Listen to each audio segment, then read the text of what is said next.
Real talk, family.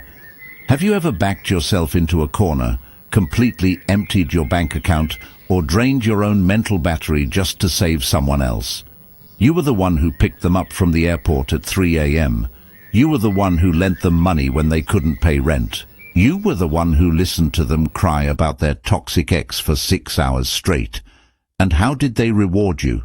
Did they give you a trophy? Did they buy you dinner? No. The absolute second they got back on their feet, they turned around, stabbed you right in the chest, and treated you like you were their worst enemy. Welcome back to this broadcast, family. Pull up a chair, grab your favorite iced coffee, and block that ungrateful person right now, because today we are tearing down the biggest illusion in human relationships: why people betray the ones who were kindest to them. Look, we've all been taught that if you are completely sweet, gentle, and giving to people, they will naturally love you back. No, absolute garbage advice. Let's keep it 100% real on this channel today. Excessive, unchecked kindness doesn't breed loyalty. It breeds deep resentment and weaponized entitlement.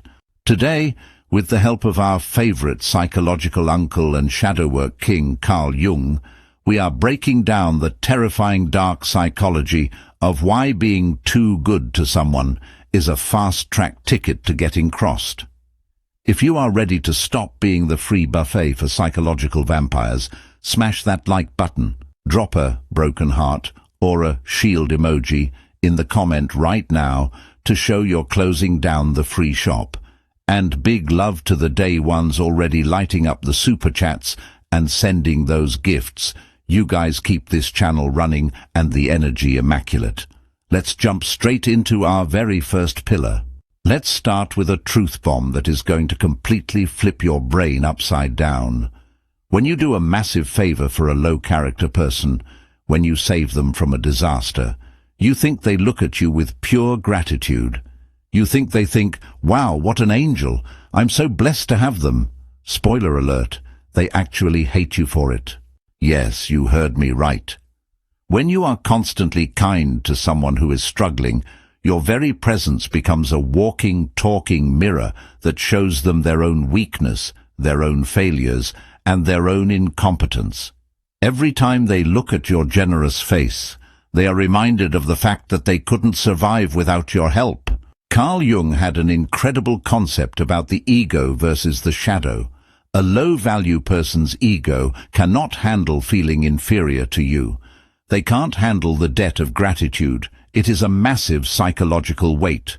So, to fix this internal pressure, their subconscious shadow finds a twisted solution. They have to villainize you. They start thinking, they think they're better than me just because they lent me money. They are just trying to control me with their kindness.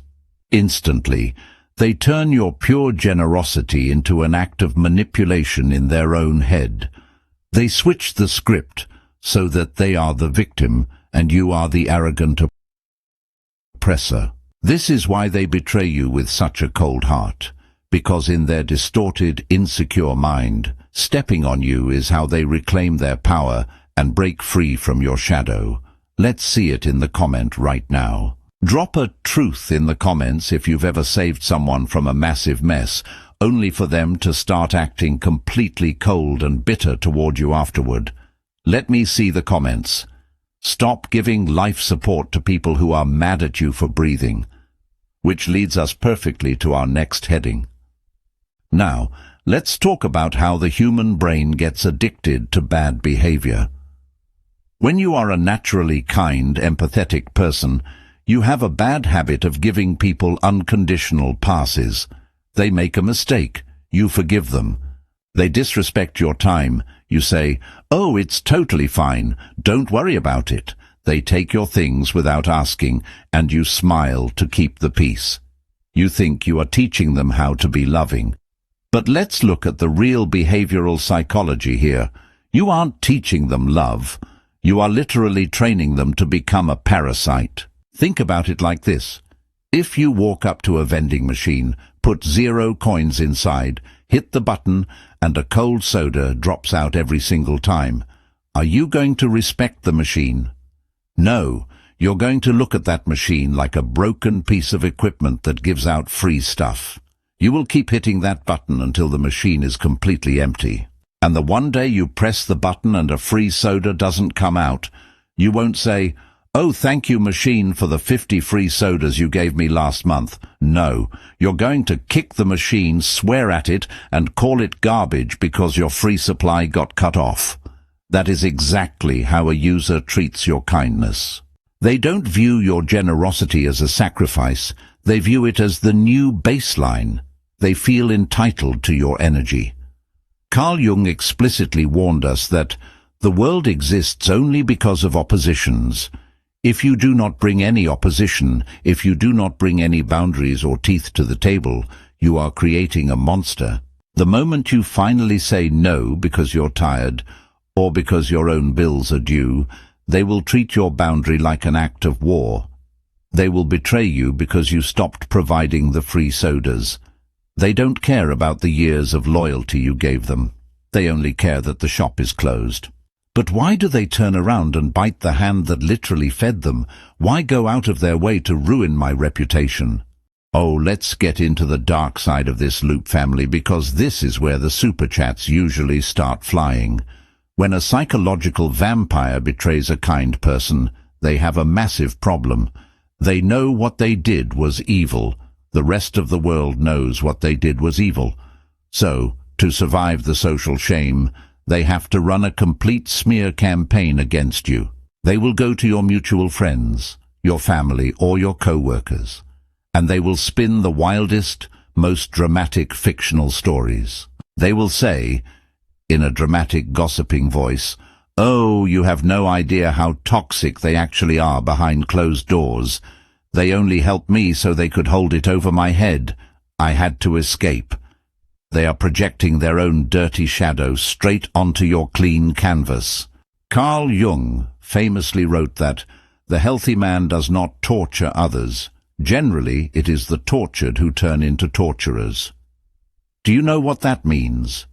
It means they are living in a permanent, burning hell of their own insecurities and self-hatred. When they look at your clean energy, your kindness and your high-value peace, it burns them inside.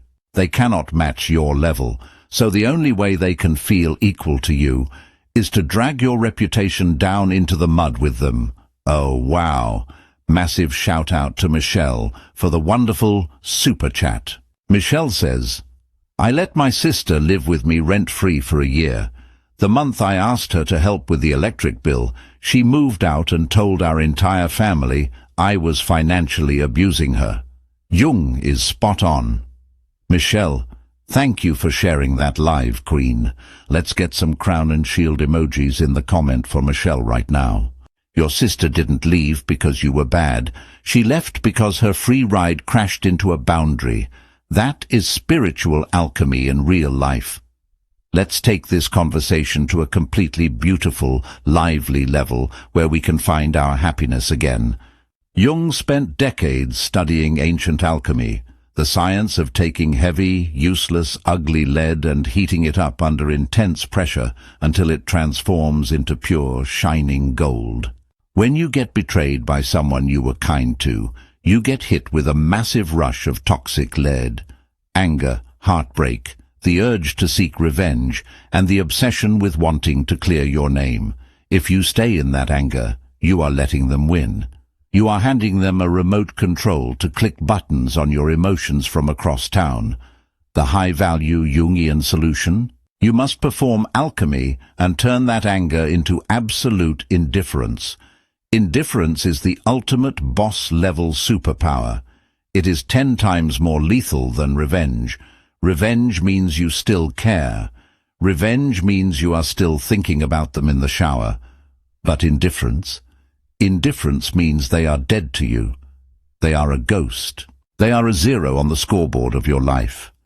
When you move in complete indifference, you don't send angry texts, you don't track their social media, and you don't try to explain your side of the story to anyone. You just close the velvet rope of your life, upgrade your circle, eat good food, and let your glow-up do all the talking. Jung noted that, "I am not what happened to me, I am what I choose to become." Stop letting a low-character person dictate the final chapter of your movie. They were cast to play a cheap, messy villain. Let them play that role in the trash can while you take your gold and build your empire. So, how do we protect our massive, kind hearts from ever falling into this vampire trap again without turning into cold, bitter villains who hate everyone? Because we want to stay kind. Kindness is a beautiful thing, but only when it has heavy security at the front gate. Here is your 3-step actionable strategy to navigate society like a high-value, protected powerhouse this week. 1. Earned access only. Stop handing out VIP front-row passes to your energy based on potential or a sad story. People must earn your premium kindness through consistent long-term respect, reliability, and reciprocity. If they don't bring anything to the table, they don't get to eat at your restaurant. 2. The drop test boundary. Early on in a friendship or relationship, set a small, polite no. Tell them you can't make it to an event or that you can't lend them a tool. Watch their reaction like a scientist in a lab. If they respect your no with love, they are a keeper. If they throw a subtle tantrum or make you feel guilty, you just spotted a parasite early. Fire them immediately before the investment gets expensive. 3. No severance packages. When someone betrays your kindness once, they are legally dead to your circle. Do not give them a second chance, a spin-off, or a 2-week notice. No 3-page paragraph texts explaining why you're leaving. Just block, drop, delete, and disappear into absolute beautiful silence. Let's fill the comments right now. Type A1 if you are officially putting high-status security guards at the door of your kindness today. Type A2 if you're still letting people walk in without checking their IDs. Flood the comments live, family. Let's see those numbers. Family, look at the reality of this life. Your kindness is a premium, high-value, luxury asset. It is not an all-you-can-eat discount buffet for ungrateful people who don't even know how to tip the waiter. Stop looking for loyalty from people who don't even have self-respect. Your peace is non-negotiable. Protect your sanctuary like a fortress. I want to challenge every single high-value soul watching this faceless broadcast right now. Flood the comment section and type, "My kindness is a luxury," if you are choosing to grow some heavy teeth today and protect your energy penthouse from this second forward. Let's completely fill the entire screen with that boundary. Let the algorithm know that the high-value tribe is locked and loaded. If this masterclass brought a giant smile to your face, gave you a good laugh, or gave you the exact closure you needed to stop feeling guilty for walking away from an ungrateful person, smash that subscribe button right now. Share this broadcast with one sweet, empathetic friend who is currently being drained by a toxic partner or family member. And hey, if you want to keep this channel burning hot and fueling these deep psychology breakdowns, those gifts and super thanks are always deeply, deeply appreciated by your host. Keep your monster on a leash, guard your velvet rope, and never look back at the snakes you left in the grass. I love you guys to absolute pieces. Have an amazing, peaceful, exceptionally powerful week, and I will see you all in the next episode.